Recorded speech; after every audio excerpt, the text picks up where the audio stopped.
ایک عالمہ لڑکی ا motivational story کی ایک شخص کا رشتہ ایک عالمہ عورت سے طے ہوا اور اس نے شادی کر لی۔ بعد میں اس عورت نے کہا ہم شریعت کے مطابق زندگی بسر کریں گے۔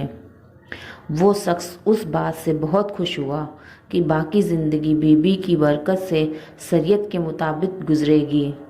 کچھ دنوں بعد بیوی نے کہا کہ دیکھو ہم نے گھر میں شریعت کے مطابق زندگی گزارنے کا عہد کیا تھا اور شریعت میں بیوی پر ساس اور سسر کی خدمت واجب نہیں ہے اور شریعت کے مطابق خاوند کو اپنی بیوی کے لیے علیحدہ گھر کا انتظام کرنا ہوتا ہے، لہٰذا میرے لیے علیحدہ گھر لے لو۔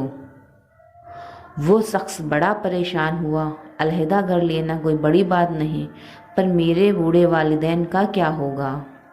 اس پریشانی میں وہ مفتی صاحب کے پاس گیا اور اپنا مسئلہ ان کو پیش کیا۔ مفتی صاحب نے کہا بھائی تمہاری بیوی بات تو ٹھیک کرتی ہے۔ وہ آدمی مفتی صاحب سے طنز لہجے میں کہنے لگا میں آپ کے پاس مسئلوں کا حل لینے آیا ہوں نہ کہ فتویٰ لینے۔ مفتی صاحب نے مسکراتے ہوئے کہا ایک طریقہ ہے، اپنی بیوی سے کہو شریعت کے مطابق میں دوسرا نکاح کر رہا ہوں، میں اور وہ میرے والدین کے ساتھ رہیں گے اور وہ ان کی خدمت بھی کرے گی۔ میں تمہارے لیے علیحدہ گھر لے لیتا ہوں، آپ وہاں رہنا۔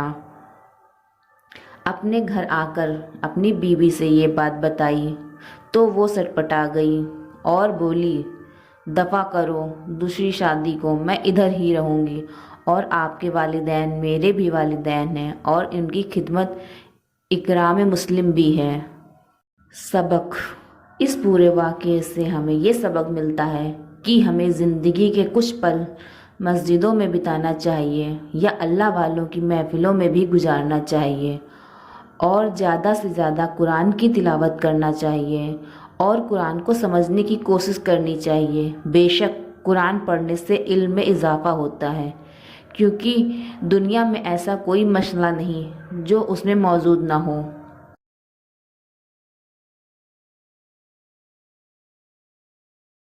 Please like, share and subscribe my channel.